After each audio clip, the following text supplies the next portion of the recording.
Yo, what the fuck's up, guys? It's Core. You're probably wondering why the fuck I'm wearing glasses right now. They're to protect my eyes from the screens. I care about my health. I've been inconsistent, I admit it. We're coming back now. Whoop-de-woo. Past is the past.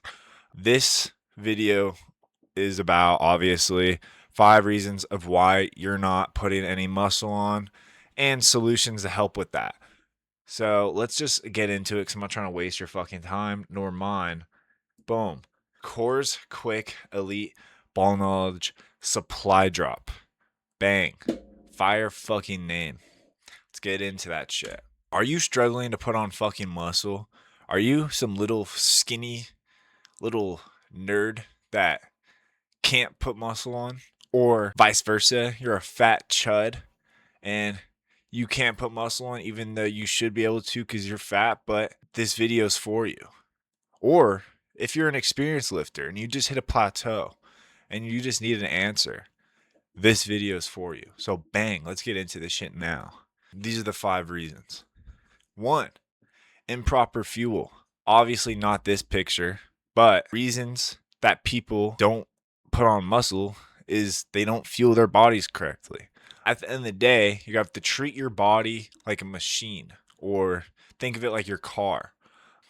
Your car has a certain gas that it takes, say premium, regular, whatever. Your body's the same way, except all of our bodies should be running on premium.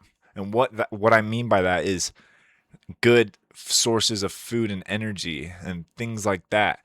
An example of regular or shitty energy would be McDonald's or Burger King. It's bad. It'd be not because of carbs or whatever, it's just full of saturated fat, sugars, things that are bad for your body. So that's why I'm going to stress hard right now that you need fucking carbs. A lot of people try to prioritize protein for when putting on muscle, which yes, it's important. I'm not going to say protein's bad because it's not. But you need carbs if you truly want to grow and build muscle, because that's literally how your muscles build. It's your insulin receptors literally pulling carbs into your muscles in the form of energy, of course, but it's literally what it does. So you need carbs. That's why you see all the bodybuilders, carbs. I would say, depending on your body weight, I would say shoot for 200 plus grams, 200 to 300 grams of carbs. Beautiful. Protein, they say you want a pound per body weight. It's really zero point 0.7 grams per body weight. So personally, I try to sit in that 150 to 200 range because more isn't better, obviously, but I'd rather go over than under. So that's kind of just what I do. I sit in that range. And these are some sources I put up in particular, not because they're the best or anything, except this one, sweet potatoes.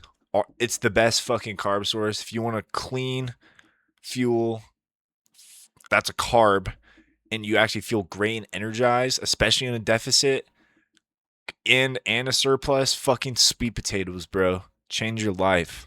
But these are just things I like to eat. Bananas. Yes, some people argue they have sugars, but they have some carbs in it. It's easy. Same with bagels. Pretty low calories. They're not too high. Depending on what you get. If you get the fat fuck bagel with every topping on it, it's gonna have calories. Just get a normal plain one, bro. Like in everything, it's chill. 240 calories, boom. Light. And then rice. It's not the best. Sweet potato is a better option, but it's there. 2, you're not actually in a calorie surplus. It's a lot less common with surpluses because it's pretty easy to overeat versus undereat. This is mainly something that I would really like to link with a deficit, because a lot of people will be trying to lose weight and they think they're losing weight, but they're not actually, because they're overeating, because it's pretty easy to overeat. But still, even in a surplus, you need to track your calories. I'm about to tell you why. Most people just think, oh, I'm in a bulk. I eat as much as I want.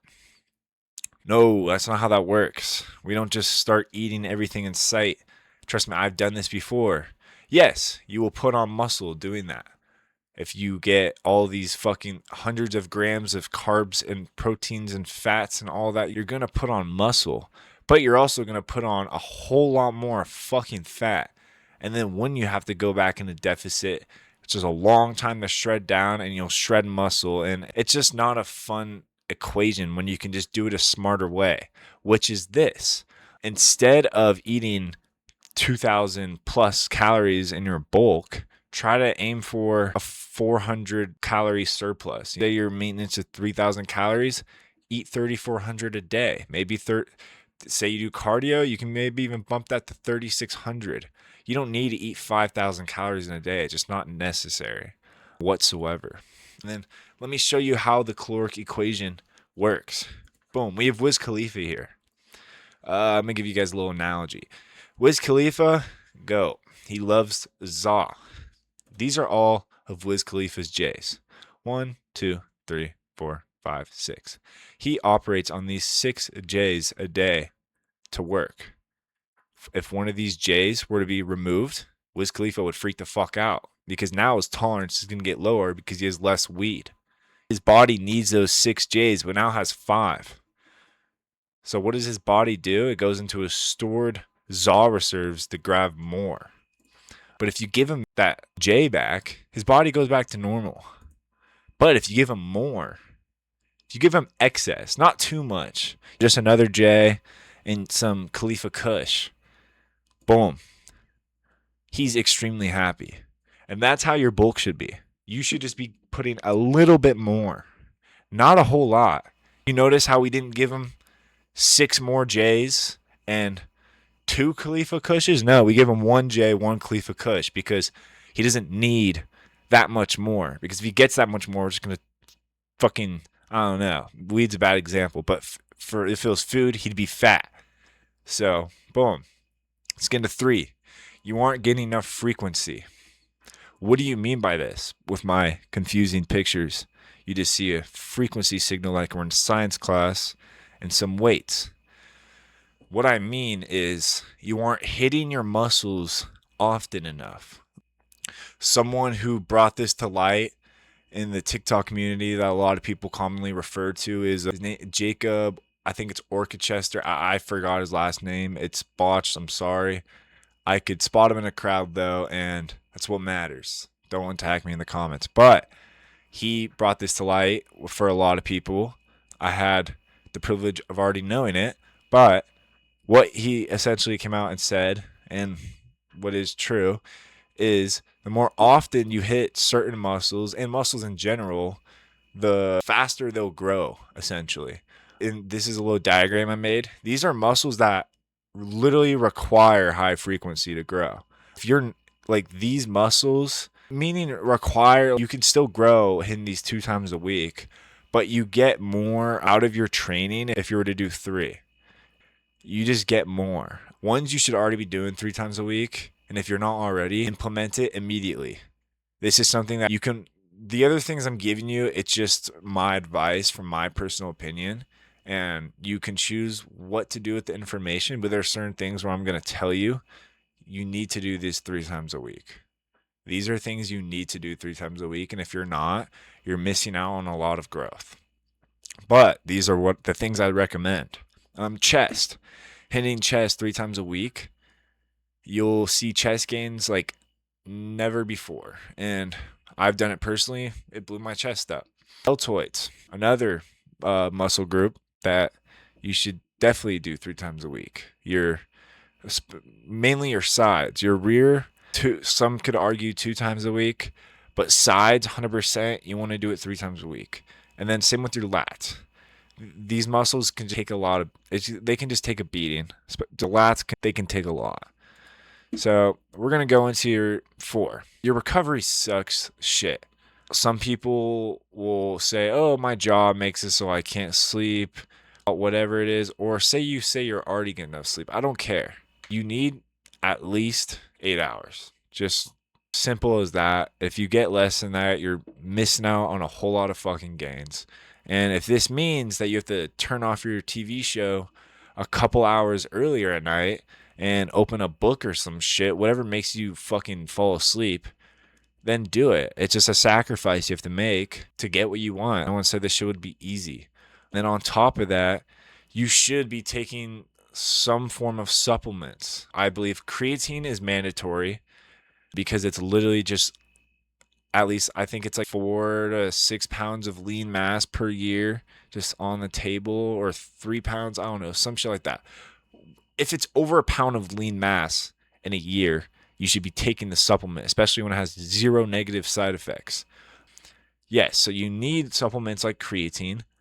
Having your vitamins in check is obviously smart. When people argue zinc improves testosterone, do your research on that. I don't have the time to yap about those, but you should be having your supplements dialed in and sleep. And then there's the peptide bottle, and we'll save that for other videos. But yes.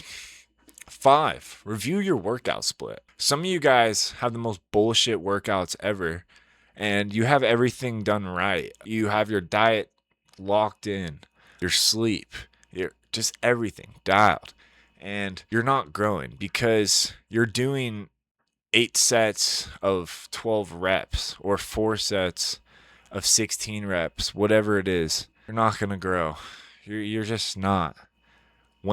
How your body grows is those, we all know it's those last few reps or whatever, when your body hits fucking hypertrophy or whatever it's called. When you're doing light ass weight, you're just fucking increasing the time it takes to get to that point, essentially. That's why when you say you can do 6 reps of 40-pound dumbbells, but you go and said you pick up 20 pounds and you're able to do 14 reps, but those last 2, maybe 3 reps get hard. That's when your muscles are actually growing. And you just did what? 11, 12 reps for nothing? What was the point? You just fatigued yourself. And what that fatigue does, it carries throughout the workout. And then when you're doing your next set, you literally have less strength than you did before. So to prevent this, 2x6 to failure strategy. This was introduced to me, and ever since it's been like fucking gold. What this is, for every single workout, you should be doing 2 sets. 3 sets. I do 2 to 3 sets. I don't really do 4.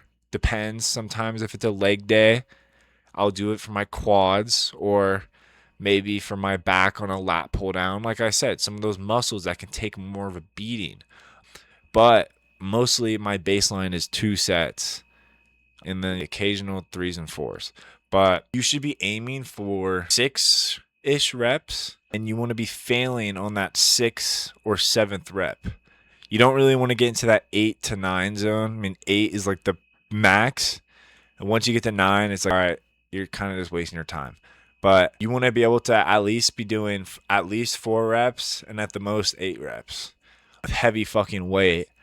And that's how you will grow. And you have to be doing that till failure. When you literally cannot lift the weights anymore. Not when your brain says put the weights down, they're too heavy, because there's a difference. This is something I even struggle with on the daily. It's hard. It's hard. It's fighting with your own body. But you'll be lifting, you'll think it's failure. Your brain will tell you you failed, it's too heavy, but you'd be surprised if you just fucking shut your brain off and just push, bro. You can get a little bit more out of you. Fucking wringing out a towel that's sweaty, just getting every little drop out. But I'm just yapping. But essentially, yes, 2x of 6 to failure. And people might be like, oh, but it's failure. What? Failure is good in the gym. We like failure. In the gym, failure means success. If you're failing, it means you've progressed, essentially. And then on top of that, please get a membership. If your home gym setup is consisting of a bench press and that is it, or some dumbbells like these, I'll see a lot of people actually lift with this. And some people will argue, you don't need all that to lift, and you don't. You're not wrong. There are people that do it with calisthenics, just a bench press, maybe a squat rack. But bro, come on. A gym's like 40, 50 bucks a month, and you get unlimited equipment, essentially. And it's fucking expensive shit. And you can just be more direct or precise with what you're hitting. You're just going to grow more. Spend 50 bucks a month for more gains. I would do that. Who the fuck wouldn't? But anyways, thank you boys for watching. If you guys enjoyed, please let me know in the comments. This is a little bit out of the comfort zone, I'd say, because I've never done this type of style of video before. But if you guys like it, let me know. And peace out, nerds.